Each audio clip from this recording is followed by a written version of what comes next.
Hey, it's your buddy Peace and Harmony with you here today. I want to speak it with you and zoom in on the cycle of abuse with a narcissist.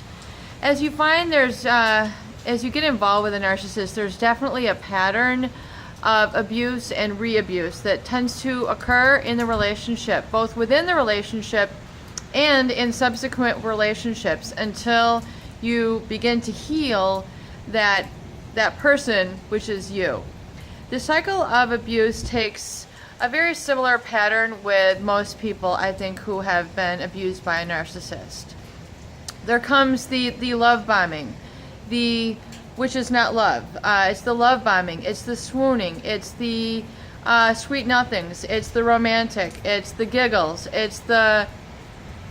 what on earth was that? Sorry.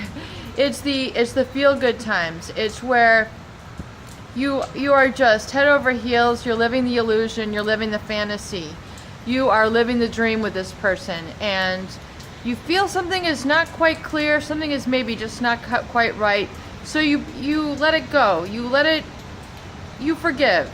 You kind of make excuses for them. This is called enabling, where you say, okay, well, they didn't call me back, or they didn't get together with me on that significant event, and they weren't really there on the weekend, but it's okay, I'll just be with them during the weekdays. You start to make allowances for them. The love bombing still continues. They're playing you. They're basically sizing you up. They're seeing how much you can handle, how much neglect you can handle, how hard you're willing to work for them. They really analyze and really get involved in this in the love bombing phase. So you have to realize that even though you, as a genuine desire to be in a relationship with this person, they're taking you through a cycle. They have it already pre-calculated in their mind. They know that eventually that they're going to diss you, they're going to drop you, and unbeknownst to you, the guileless, loving, caregiving person who is infatuated with them, you have a rude awakening, a rude surprise basically occurring just around the corner. So there comes the love bombing. Then there becomes the devaluation, where things are really not clear. You're kind of on some shaky ground. You've got a lot of questions, things that have gone unanswered. You continue, though, in the relationship. You allow them. You make allotments for them. You make excuses for them. Oh, they don't want to meet they don't want me to meet their friends because he really wants to focus on me. Or she doesn't want me to meet her family yet because, she thinks she's taking it slow. And what a great girl who would take it nice and slow. So you tend to make a lot of allowances and excuses for them. And this can be, you're always doing this really in the best intentions. This is done specifically, because you think it's advantageous. You think it's what the relationship requires. You think that this is what a healthy relationship would look like.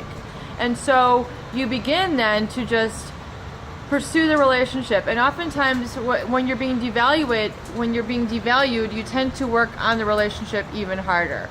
You tend to do even more for them.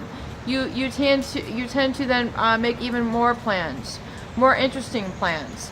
Going at it harder, and meanwhile, the narcissist is saying, this is getting too real. This person is getting onto me now. They're starting to ask for a real commitment. I better, make my next target. I better make a move for my next supply. So they're steadily calculating this. This is a very specific and clear pattern that they're going to engage in. And they cannot break the cycle because that's the type of person that they are.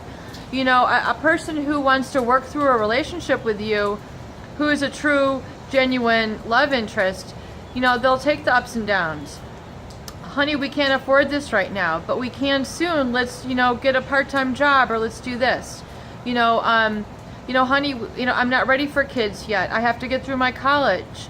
You'll have these discussions, and you'll be on equal terms. With the devaluing of the narcissist, they might start to, slowly sort of make you feel not as attractive.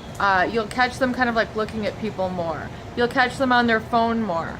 You'll notice that there eyeing other people at the bar or the restaurant or the dance floor, you know, doing some strange things, you know, showing that they're interested, you know, God bless that girl over there, or, you know, whatever the statements that they make. They'll begin to slowly show you that they're not interested. They will ignore you when you are in, you know, a public forum. Let's just say you're at a wedding or a conference or an expo or some big family event, and you know they're your main squeeze, they're your date, and then you know you go there together, and then next thing you know, I mean they don't talk to you for hours. They just disappear.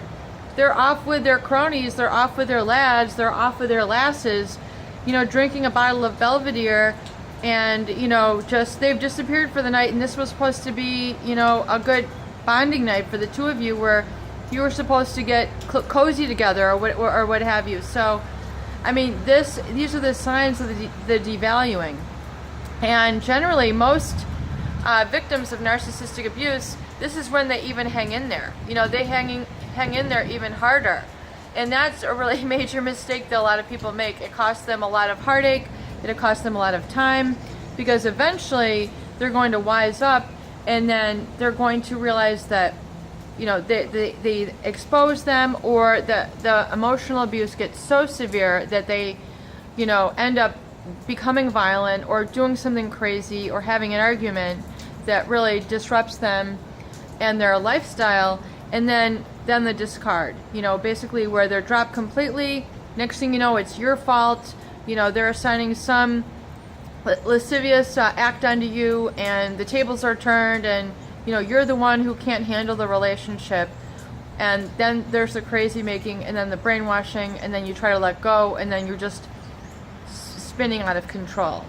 So you have to realize that there's a set pattern that these people are going to take, and you really want to disengage yourself from that sort of drama, because it becomes, you know, very demoralizing, and you really need to, you know, get that shred of decency within you, that little bit of self-respect, and begin to really fan that flame, and make sure that that flame within you of self-respect begins to roar, and it begins to explode, and then basically that little flame, that little shred of a flame becomes a bonfire burning within you, that you know that you are lovable, that you are intact, you've got all your morality, and you have all your capability within you, and that's growing strong. And then you proceed with that bonfire, with that passion for life, and then that is what you bring into your new relationships, your new employment, basically the new you that can't be stopped. Peace and harmony with you here today. I hope these videos help. Please share, please subscribe for more great tools, videos, discussion, and support.